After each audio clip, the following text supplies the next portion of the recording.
My name is Daniel A. Vought. I'm from Fort Wayne, Indiana. I enlisted in the Navy after graduating from college at Purdue and went through boot camp. In the course of boot camp, I did apply for Officer Candidate School. OCS, got accepted. So after I got my commission from OCS, I was assigned to the USS ORLECK as the main propulsion assistant, which is kind of like the assistant engineering officer.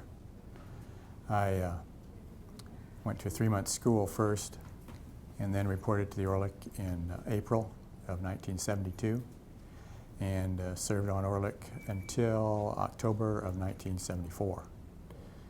During that time we made one Western Pacific deployment, which was also during the Vietnam War. Our main duties over there were plane guarding for the carriers. We spent a lot of time chasing carriers around. We'd follow carriers around about 1,000 yards astern, and we were supposed to be a quick reaction force. If a plane went in the drink, we'd try to rescue the pilot, and also act as an escort for the carrier.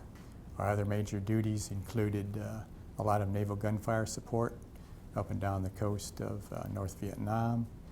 Did a lot of operations in and out of Yankee Station, which was north in the Gulf of Tonkin. We'd go out there to resupply, refuel, come back and do some more gunfire support. My duties mainly involved helping keep the engineering plant going. I had division officer as M and B divisions, had about 55 enlisted people under my direction. And as a 22-year-old, 23-year-old kid out of college, it was a great learning experience and a great motivational experience working with a bunch of great people. And I learned a lot that helped me through the rest of my civilian career and the rest of my life. It was, as far as the historical perspective concerned, it was interesting because there were two major eras that kind of took place during my time on ORLECK. One was the end of the Vietnam War, and it was interesting because ORLECK was on the gunfire line when the ceasefire was, accords were signed in Paris, and the ceasefire went into effect at the end of January of '73. And we had orders, I forget exactly which date it was towards the end of January '73.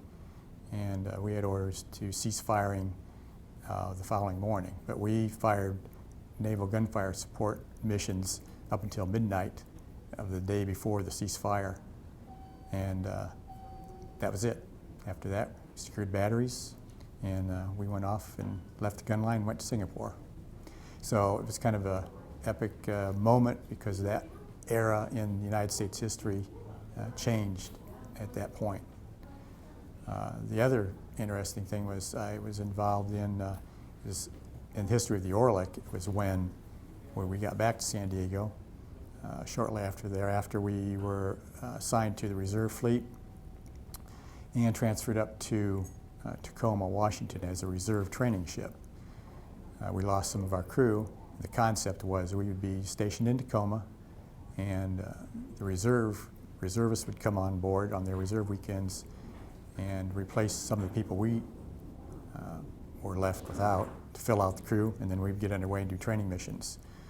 And we would spend a lot of time in Puget Sound. We'd go out to sea. A couple of times we went over to Hawaii and back, up and down the coast from Tacoma to San Diego and back. So we did have some extensive trips. But overall, it was a good experience for me. I did leave the active service in October of '74, but I did stay in the reserves and came back to Indiana.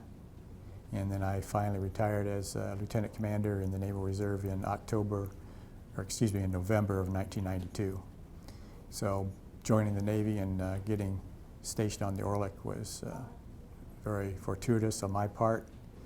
And I worked with a lot of great people, served under some great senior officers, and worked with a lot of good, hard-working men. And it really gave me some good work ethic and professional goals to help me through the rest of my working career.